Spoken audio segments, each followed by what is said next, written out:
За миний би одоо уржигдар Монгол Улсын ерөнхий сайд Гомжовын Зандашдар ард түмэн хандаж мэдээлэл хийсэн.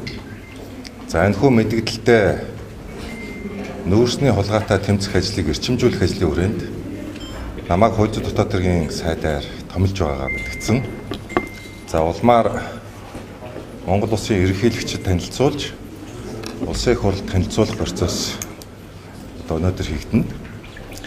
За тийм учраас улсын их хурлд танилцуулгацны дараа ажлаа хүлээж аваад миний би дэлгэрэнгүй улс төрийн мэдээлэл гэдгээ юуны өмнө хэлье. За одоо бол би товч одоо байр суурь бас илэрхийлэх нь зүйтэй гэж бодож байна. За юуны урд бол энэ өчигдөр одоо манай намын хяналтын ороо өөр шөнийн заагаар хуралдаж за миний биеийг одоо Монгол Ардын намаас хөөсөн тухай мэдээллийг би хэвлэл мэдээллийн хэрэгслээс олж сонссон. За энэ бүтэц бүрэлдэхүүн бол нэгдүгээрт үндсэн хуулийн эрх зүйн чадамжгүй гэдгийг хэлье. За хоёрдугаарт бол би одоо өчигдөр л мэдлээ.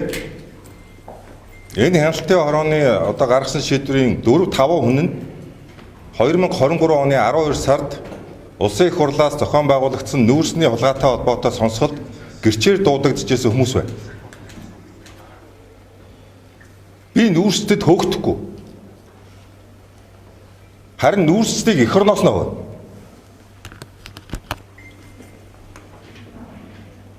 Энэ өдрүүдэд их олон юм их тодорхой болж байна.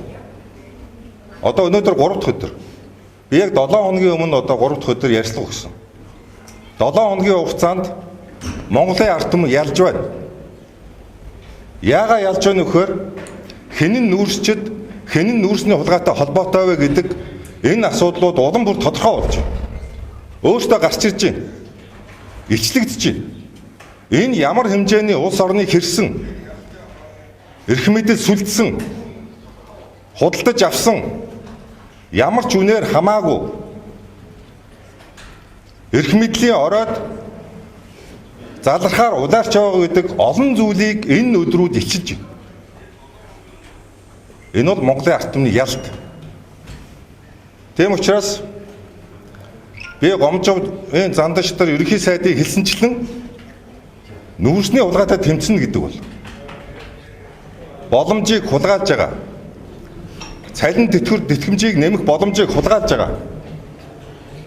Хүүхдүүдийн сурах боломжийг хулгайлж байгаа. Монголын ирээдүйг хулгайлж байгаа. Энэ хулгайчтай хийх тэмцэл гэж ойлгох хэрэгтэй. Тийм учраас би өнөөдөр улсын их хурлын чуулганд танилцуулгацны дараа дэлгэрэнгүй улс төрийн мэдээлэл хийнэ гэдгийг хэлье.